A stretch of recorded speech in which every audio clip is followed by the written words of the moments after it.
Kindness is praised as the most beautiful quality in human nature. But what if that beauty is only a mask hiding a far darker reality? Imagine the person who smiles endlessly, who bends without question, who gives before anyone asks. On the surface, such a person is cherished by society, praised as selfless, compassionate, and pure. But beneath the surface, something sinister is always waiting. The world we inhabit does not run on kindness. It runs on hunger, on need, and on the instinct to consume. And so the kind man or woman is not met with equal kindness. They are met with open hands that never close, with demands that only grow sharper the more they are fulfilled. Kindness signals to predators that you will not resist, that you will sacrifice yourself rather than disappoint another. It is not a badge of honor, but a silent invitation to be devoured. When you are kind, you may believe you are showing strength, restraint, maturity, empathy, but the truth is, most people do not read it that way. They read it as submission. They read it as weakness. They read it as an inability to draw boundaries or wield the power to say no.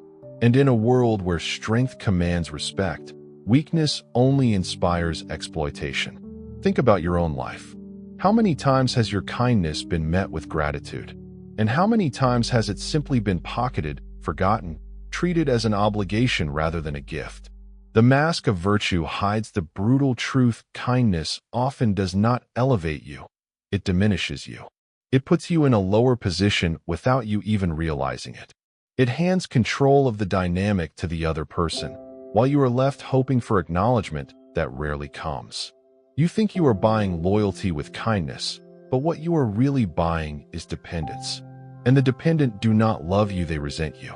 Because every act of kindness reminds them that they could not do for themselves what you did for them. And in resentment, a seed of cruelty begins to grow. The mask of virtue is dangerous because it convinces you that the world will treat you as you treat it. You imagine that kindness will ripple outward, that if you show compassion, compassion will return to you. But this is a fantasy built on hope, not on reality. The reality is crueler. People see what they can take, not what they can give. And if you always give, they will always take. They may even begin to believe they are entitled to your giving, that your sacrifices are not acts of generosity, but duties you owe them. In this way, kindness becomes a contract written in invisible ink, a contract that only you believe exists. You imagine that others will hold up their side, but in truth, there is no other side. There is only you giving and them consuming. And when one day you pause, when you hesitate, when you finally dare to hold back, you will discover something chilling. Their gratitude was never real. It was only tolerance. The moment you fail to provide, their tolerance collapses into rage. Suddenly, you are selfish, unkind, even cruel, simply because you stop feeding their hunger. This is the paradox of the mask of virtue. The kinder you are, the less human you become in the eyes of others. They stop seeing you as a person with needs, limits, and struggles. They see you as a function, a resource, a tool. And when a tool breaks or refuses to work, it is discarded without hesitation. The world does not admire your virtue for long. It uses it. It drains it. It buries it under expectations you can never meet. And when you are left exhausted, you will realize the truth. Kindness does not buy love. It buys dependency. Dependency breeds contempt. And contempt, in the end, kills you. Not with knives or bullets, but with abandonment, disrespect, and the slow erosion of your sense of worth. To understand the mask of virtue is to understand the oldest deception in human psychology. From childhood, we are taught that kindness is the path to acceptance, that being agreeable and gentle will secure us a place in the tribe. Parents, teachers, religions, all preach this doctrine. Be good, be kind, be selfless, and you will be rewarded. But what they do not say is that this conditioning was never meant to protect you. It was meant to control you. A society built on hierarchy cannot afford too many people who are strong, ruthless, and self-protective. So it teaches its young to equate kindness with morality and self-preservation with selfishness. And those who follow this script blindly become easy prey for those who do not. The mask of virtue was never designed for your survival. It was designed to make you compliant, to make you easier to use. And so the cycle repeats. The kind are drained, the takers grow stronger, and the world continues to function on exploitation disguised as morality. What makes this even darker is that the mask is not just external, it becomes internal. You begin to wear it so long that you forget it is a mask at all. You start to believe that your worth is tied to how much you give, that your identity itself depends on being useful to others. And in that delusion, you sacrifice your essence piece by piece. One day, you wake up and realize you are surrounded by people who take you for granted, who do not see you as a human being, but as a vessel for their comfort. And by then, it is almost too late. The mask has fused to your skin. You no longer know who you are without it. And in that moment, kindness reveals its final betrayal. It does not save you. It consumes you. It keeps you trapped in the performance of virtue until you have nothing left to perform with. And when you fall, the applause is nowhere to be found. The audience has already left, looking for the next fool willing to wear the mask. Predators do not announce themselves. They do not come with claws bared or teeth dripping. In the human world, they come with charm, with curiosity, with an uncanny ability to sense where you are weakest. And make no mistake, every human being carries the remnants of the predator's instinct. It is written into the nervous system, inherited from ancestors who survived not by kindness, but by ruthlessness. That instinct is alive even in those who wear suits, smile politely, and speak the language of civility. The facade of society may disguise it, but the hunger remains. And this hunger is triggered by something specific: weakness. When you are too kind, when you lack boundaries, when you display generosity without calculation, the predator's instinct stirs. It begins with small tests, a favor asked, a request made, a line pushed. If you yield, the predator learns. It learns that you are safe prey, that your defenses are not weapons but open gates. And like a wolf circling the herd, it will return again and again, pressing closer each time until you are cornered. You may think that kindness disarms the predator, that showing compassion will awaken compassion in them. But this is where the tragic misunderstanding lies. Predators are not awakened by compassion. They are awakened by opportunity. Your kindness does not soften their hunger. It sharpens it. It tells them that you will not fight back, that you would rather suffer quietly than risk confrontation. In their eyes, this does not make you good. It makes you food. And in a world where masks hide teeth, the kind are the first to bleed. The predator's instinct works like gravity. It pulls toward weakness without conscious thought. Consider how children test their parents. They push boundaries not because they are evil, but because instinct drives them to find where resistance lies. The same law governs adults. A coworker who sees you doing favors will add one more to your plate. A friend who knows you will never say no will lean on you again and again. A partner who senses your fear of abandonment may use it to manipulate you into silence. None of this requires deliberate malice. It is instinctive, like water finding the cracks in a stone. But there are others, colder, sharper, who use this instinct with full awareness. They know that kindness is a shield with holes, and they make it their craft to pierce through them. They are the ones who wear friendliness like bait, who study you with patience, who learn your patterns of giving and exploit them until you cannot tell whether you are loved or merely harvested. These predators thrive in offices, in relationships, in families, in every structure where trust can be weaponized. They survive not by building, but by taking. And the more they take, the more they refine their hunger. You cannot appeal to their conscience because conscience was buried long ago beneath the satisfaction of winning. And what is winning for them? It is not building something greater. It is consuming something weaker. That is why kindness is not just ineffective against them. It is fuel. It accelerates their hunger, convinces them that they are justified in consuming you because you offered yourself willingly. And once the predator tastes that, there is no going back. They will return again and again until there is nothing left of you but the hollow echo of what you once gave away. To recognize the predator's instinct is to see the world without illusions. It is to accept that the veneer of politeness and morality is thin, that beneath it lies an ancient code older than civilization itself. The strong take, the weak give, and the kind, the endlessly kind, are trapped in the middle, believing they are elevated by their goodness while being silently marked for consumption. This is why predators thrive in societies that glorify kindness. They know that the kind will not resist. They know that the kind will shame themselves for even suspecting exploitation, will tell themselves they are paranoid, ungrateful, or cruel for doubting someone's intentions.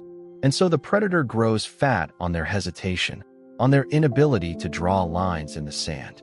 If you want to survive, you must strip away this illusion.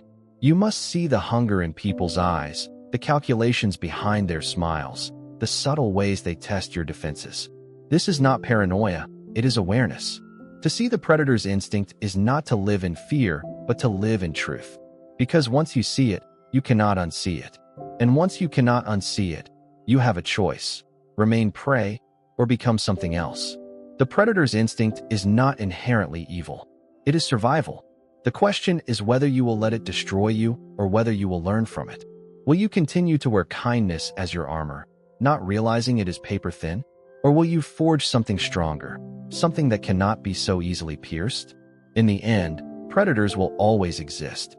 The real question is whether you will face them with the open hands of kindness or with the steady gaze of someone who knows the game and refuses to be consumed.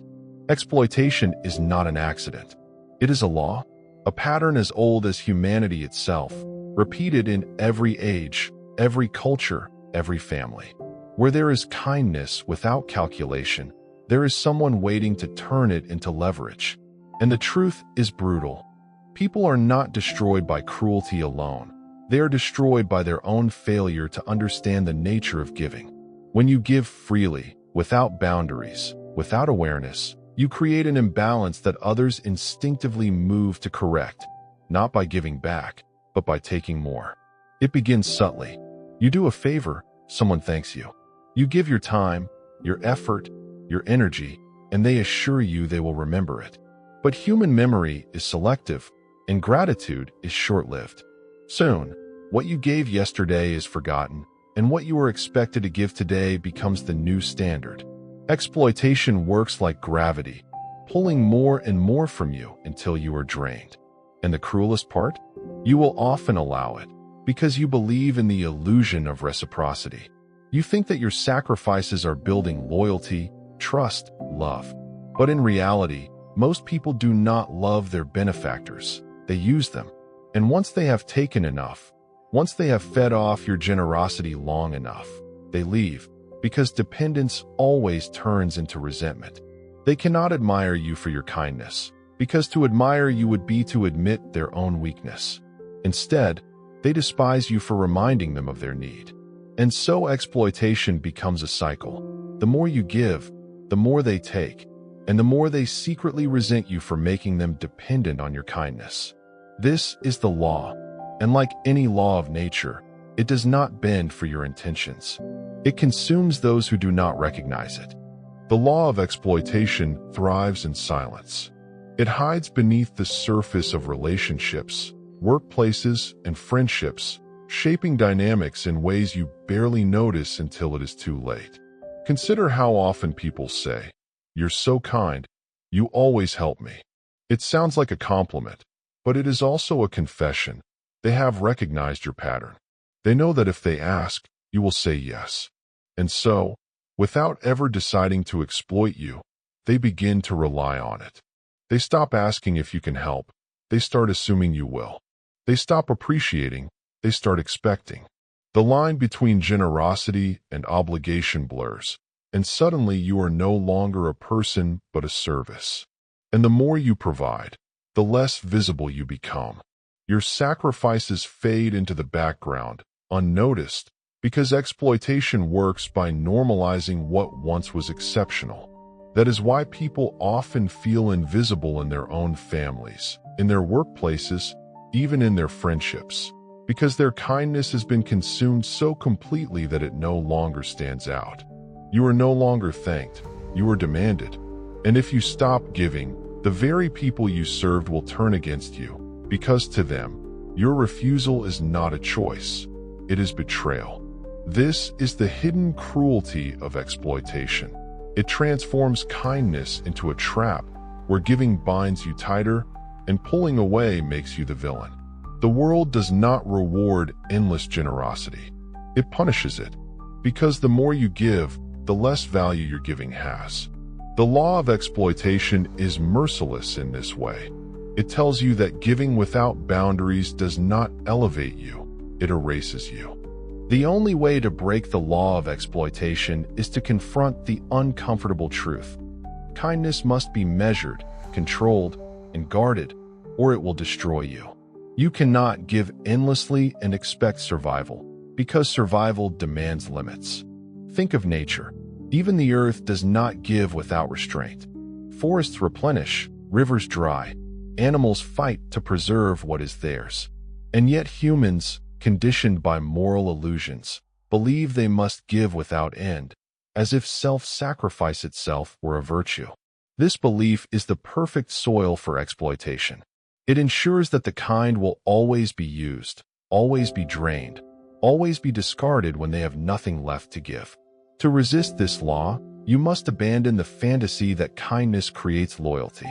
Loyalty is not bought with giving. It is earned through strength, respect, and boundaries. If you want your kindness to mean something, it must be rare, deliberate, given only where it will not be consumed without thought. Otherwise, you are feeding wolves who will never stop until you are bones. The law of exploitation cannot be rewritten, but it can be understood. And when you understand it, you see people for what they are, not devils, not angels, but opportunists shaped by instinct. They will take until you stop them. They will push until you push back. And if you refuse to learn this, if you cling to the illusion that kindness is its own reward, then your kindness will not only be wasted, it will be the very thing that destroys you. Because in a world where exploitation is law, kindness without strength is not a gift. It is an offering, laid at the feet of those who will never love you for it, only use you until you are gone. Boundaries are the invisible walls that protect your identity, your energy, and your dignity. Without them, you are no longer a person but an open field where anyone can enter, take, and leave as they wish. Yet kindness, when unchecked, erodes these walls faster than cruelty ever could. Because cruelty is obvious. You see it, you resist it, you know it for what it is. But kindness whispers that saying yes is love, that sacrifice is noble, that bending yourself until you break is proof of your goodness. And so you let people cross lines that should never be crossed. You tell yourself it's only once. You tell yourself it's small. But the line blurs, and soon the line vanishes, and by the time you look back, there is nothing left to protect. This is the death of boundaries, a slow erosion disguised as virtue, where your instinct to preserve yourself is silenced by the fear of disappointing others. And those who see it, those who recognize that you are willing to bend, will push further. They will not thank you for your kindness. They will test you for your limits. And when they find none, they will not admire you. They will consume you. The tragedy is that you will often let them, because you fear that protecting yourself makes you cruel. You fear that saying no makes you selfish. But the truth is the opposite. Without boundaries, you are not selfless. You are erased. And in that erasure, you will find only bitterness, exhaustion, and the haunting realization that your kindness has become your prison. The death of boundaries rarely happens in a single moment. It is not one great act of sacrifice, but 1,000 small concessions, each one cutting deeper into your sense of self. A friend asks for a favor when you are exhausted, and you say yes. A colleague shifts their burden onto you, and you accept without protest. A partner demands more than you can give, and you convince yourself it is love to endure it. Each time, you tell yourself it is temporary, that it is easier to give and then to resist. But every act of surrender is recorded somewhere deep in the psyche, and each one carves away a piece of your strength. Soon, you no longer know where you end and others begin. Your identity dissolves into the expectations of those around you, and your life becomes a mirror of their demands. This is why people who give without limits often feel invisible. They have been consumed. The world no longer sees them as individuals but as vessels, providers, servants. And the more they give, the more invisible they become. This invisibility is the ultimate death of boundaries, the point at which your existence is defined only by what you provide, never by who you are. And when you finally collapse under the weight of it, you discover a cruel truth. Those you sacrifice for will rarely lift you back up. They will not see your collapse as tragedy. They will see it as inconvenience. Because when you allow your boundaries to die, you do not just lose yourself. You teach the world to lose sight of you too. To resist the death of boundaries, you must confront one of the most difficult truths. Kindness without strength is cruelty toward yourself. It is not virtue to bleed for everyone who asks. It is not morality to destroy yourself for the comfort of others. It is weakness disguised as goodness, and it kills silently. The only way to preserve your humanity is to draw lines and defend them without apology. But this is where fear enters. Fear that others will leave if you stop serving them. Fear that you will be abandoned, unloved, unwanted if you dare to assert yourself. And this fear is what keeps most people trapped. They choose slavery over solitude, exploitation over rejection. But the price is always the same: the slow erosion of the self. If you want to live with dignity, you must let some people leave. You must risk their anger. You must be willing to lose those who only love the version of you that gave endlessly. Because the truth is, if someone only values you for what you provide, they never valued you at all. Boundaries do not destroy love, they reveal it. They expose who sees you as a person and who sees you as a resource. And once you see this clearly, you will never look at kindness the same way again. You will realize that true kindness cannot exist without the power to say no. Anything less is not kindness, it is servitude. And servitude, no matter how noble it looks, always ends in your destruction. There is a hidden cruelty in the way innocence is used against the kind. From the time you are a child, you are conditioned to believe that the weak must always be protected, that tears are always genuine, that helplessness is always real. You grow up thinking that compassion is the highest virtue, that to refuse someone in need is the greatest sin. But what if this belief, this noble conditioning, is the very chain that binds you? What if weakness itself is not always honest, but a performance designed to trap you? This is the dark reality most never want to face. Innocence can be a weapon. It does not strike you with force. It does not tear you apart with violence. It does not confront you openly. Instead, it manipulates your conscience, turning your own morality into the knife that cuts you down. Think about the moments you felt guilt for saying no. Someone asked for your help. Someone pleaded for your time. Someone leaned on your patience. Even when you were exhausted, even when your own needs were screaming inside you, you gave in, not because you wanted to, but because you were afraid of how they would see you if you refused. This is the trap. The weaponization of innocence works because it forces you to carry the weight of someone else's helplessness while they bear none of the cost. They win not by force, but by convincing you that you would be cruel if you did not surrender. And so, without realizing it, you begin to serve. You serve out of guilt. You serve out of fear. You serve because you do not want to be the bad one. But in the process, you slowly destroy yourself. And those who mastered this performance of weakness know it. They see your hesitation, your need to be good, and they exploit it. They will never stop as long as you keep giving, because every time you yield, you prove to them that their innocence is stronger than your strength. The weaponization of innocence is far more common than people dare to admit, and it hides in plain sight. It lives in families, where guilt is dressed up as love, where parents remind children of sacrifices made decades ago, pressing repayment in the form of obedience, money, or emotional labor. The phrase, "after all I've done for you," has enslaved millions, not with iron, but with memory. It thrives in workplaces, where leaders sigh heavily as they hand down their burdens, presenting it as just helping out, when in truth it is exploitation, draining the willing under the disguise of fairness. It flourishes in relationships, where one partner weaponizes fragility, feigning despair, tears, or illness whenever they sense resistance, turning compassion into a leash. This is why the kind are often the most tired, the most broken, because their conscience is played like an instrument by those who know that weakness, when performed well, can dominate strength. The cruel thing is that this performance does not even need to be deliberate. Some people have been trained from childhood that helplessness secures them safety, love, and control until it becomes instinct. They collapse into tears without thinking. They exaggerate pain without shame.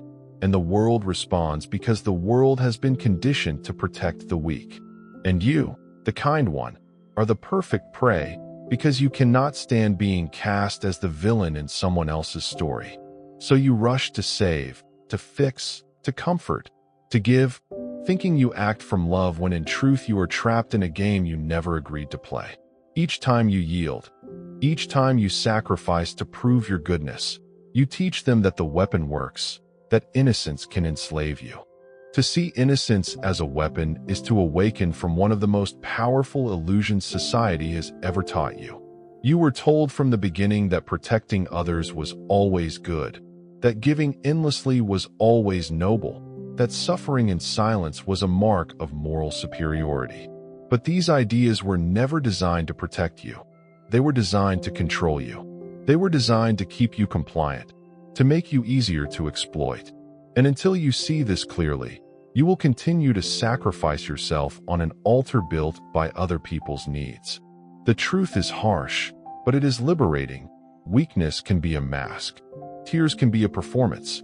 Innocence can be a strategy. And if you do not recognize this, you will spend your life being drained by those who never loved you, only used you. The only way to break free is to reclaim your conscience from their grip. You must learn that saying no is not cruelty, it is survival. You must accept that others will call you selfish, unkind, or even heartless when you refuse to play their game. But those words are weapons, not truths. If someone only values you when you are serving them, they never valued you at all. Real love does not demand that you erase yourself. Real respect does not require your destruction. The moment you begin to see this, the illusion crumbles. You stop feeling guilty for protecting yourself. You stop bending under the weight of someone else's helplessness. You begin to see that true kindness is not endless giving. It is controlled giving, given freely, never forced. And sometimes the kindest act you can do, both for yourself and for the world, is to refuse to be manipulated. Because when you stop allowing innocence to be used as a weapon against you, you not only save yourself, you force others to face their own strength. And that is the final irony. Sometimes, the refusal to save someone is the only way they ever learn to stand on their own. The most dangerous deaths arrive quietly, disguised as kindness and wrapped in praise. These deaths do not come with knives or loud accusations. They come as endless concessions, small compromises piled one upon another until your edges are gone. Each time you choose someone else's comfort over your own truth, you surrender a fragment of yourself. You smile through the exhaustion. You say yes to the requests you cannot fill. You forgive the slights that hollow you out. And slowly you become a ghost inside the life you once held. The executioner isn't outside. It is within, teaching you that virtue equals sacrifice, and that being good requires self-erasure. The world applauds the performance. They call it selflessness and holiness, never noticing the cost. Those who profit from you do not mourn when you break. They simply look for the next willing person to carry burdens. You are praised for your compliance until the praise stops mattering because nothing remains of the praised. This is the silent execution, not a single violent act, but a long series of surrendered boundaries, a lifetime of tolerated violations that shrink your world and widen the appetite of those who feed upon your giving. It is slow, precise, and merciless, a soft, bureaucratic death that leaves no visible wound. You do not die in a moment. You are erased by repetition. And in the end, the applause is hollow and the room empty, because those who cheered never saw you as anything but a role to fill. Call it devotion, but devotion without reciprocity is slow erasure, a martyrdom that benefits others at your expense. If you remain unaware, you will look back and find a life of favors unreturned and relationships kept alive by your absence, and you will not even recognize yourself. It feels justified, which is why it succeeds. You are taught that to refuse is cruel and to endure is noble, so each concession seems moral. Promises of loyalty and mutual support cushion the decision to yield, but the promises are often illusions. When you take on others' burdens, they may nod in thanks, but that gratitude becomes expectation. The requests multiply. What was once exceptional becomes normal. Gradually, your life arranges itself around the demands of others. Your time, energy, and silence are commodities circulated without compensation. Those who need you develop habits of dependence, and dependence calcifies into entitlement. So-called loved ones begin to behave like consumers at a counter. They order, and you serve. The more you serve, the less you register as a human being, the more you exist as a function. This transformation is so subtle, you often fail to notice until collapse. Burnout arrives not as drama, but as absence. Absence of joy, absence of meaning, absence of the person you once were. Friends watch you fade and search for reasons to blame, rarely seeing the structural cruelty that produced the decline. Meanwhile, the culture around you rarely intervenes because the sacrifice was performed under the altar of virtue. Community structures rarely intervene. The narrative of sacrificial goodness shields exploiters from scrutiny, and institutions reward compliance rather than health.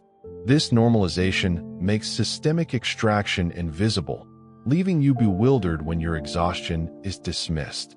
You must map the pattern, name the exploit, and refuse before the next demand arrives. Otherwise, the cycle repeats and deepens until your capacity is spent and erased, while those who benefited never notice your absence and never heal. Escaping the silent execution requires a strategy that feels unnatural at first: refusal. Saying no is branded selfish, but it is the radical mercy you owe yourself. You must rehearse boundaries until they become reflex. Practice small refusals, then larger ones. Let your discomfort be the measure of what you must protect. Expect accusations. People dependent on your compliance will try to shame you for asserting limits. They will call you cruel or cold because their mechanism for control depends on your complicity. Do not be surprised. Be prepared.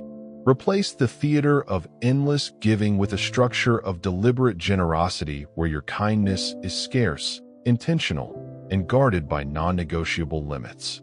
Learn to offer help without sacrificing your center. Place your needs at the table first, not as an afterthought, but as a requirement for sustainable giving. When you do this, those who valued you only as a provider will reveal themselves. Some will leave, in good riddance. The people who remain will relate to you as a whole person, not a vessel. This is not cruelty, it is survival. The world will chant selfless to keep you shrinking, but your life depends on resistance. Refusal is the act that ends the execution. It is the knife turned away from your throat and the hand that stops tightening the rope. Training yourself to refuse begins with small acts. Protect an hour a day, decline favors that cost you peace, and set a hard boundary around your time, and reclaim your voice. Mercy is often seen as the highest form of strength, but in the wrong hands it becomes a leash around your neck. When you forgive endlessly, you train others to see your compassion not as a gift, but as a weakness to exploit. Each time you excuse betrayal or cruelty, telling yourself that people deserve another chance, you reinforce the idea that they can harm you without consequence. The world begins to categorize you, not as kind, but as harmless, a figure who can be used without fear of retaliation. Mercy without discernment is not nobility, it is surrender. Power always grows in the spaces where resistance is absent, and mercy offered to those who have not earned it creates such spaces. What begins as generosity ends as enslavement. History is filled with rulers, lovers, and leaders who cloaked their cruelty in the shadow of another's mercy, testing the boundaries again and again until the mercy giver was left hollowed out. To forgive someone who intends to change is noble. To forgive someone who intends to repeat is submission. And submission, dressed in the clothing of virtue, is nothing but silent defeat. You must understand that mercy is a tool, not a blanket. To wield it wisely requires knowing when it preserves dignity and when it destroys it. Those who misuse your mercy will never confess their intent. They will simply repeat their offenses, testing your limits until they vanish entirely. The truth is haunting. Mercy that is not guarded by boundaries does not heal the world. It empowers the cruel. Every smile you give to those who break you, every chance you grant without cost, becomes a stone in the foundation of your own prison. And soon, you cannot tell whether you forgave out of love or fear. Mercy also thrives in silence, where it disguises itself as patience. You tell yourself that enduring quietly is strength, that time will correct injustice if you only wait long enough. Yet waiting often feeds the predator more than it protects the prey. People sense your reluctance to confront, and they exploit it. They come to rely on your restraint, counting on your unwillingness to escalate, using your dignity as their shield. In this way, mercy becomes their weapon, not yours. The shadow of mercy is cast longest over those who fear being seen as cruel. You hesitate to act because action might strip away the mask of gentleness you wear, and so you remain passive while others grow bold. In their eyes, your restraint is not virtue but vacancy, a signal that they can take more without resistance. Thus, mercy misapplied transforms into complicity. Every unchallenged offense teaches them you are unwilling to draw a line.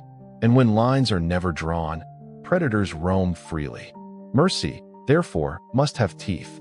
Without the possibility of withdrawal, without the clear warning that forgiveness is not infinite, mercy ceases to be a choice and becomes a cage. It is not cruelty to set limits. It is cruelty to yourself if you do not. Mercy does not mean silence. It means discernment.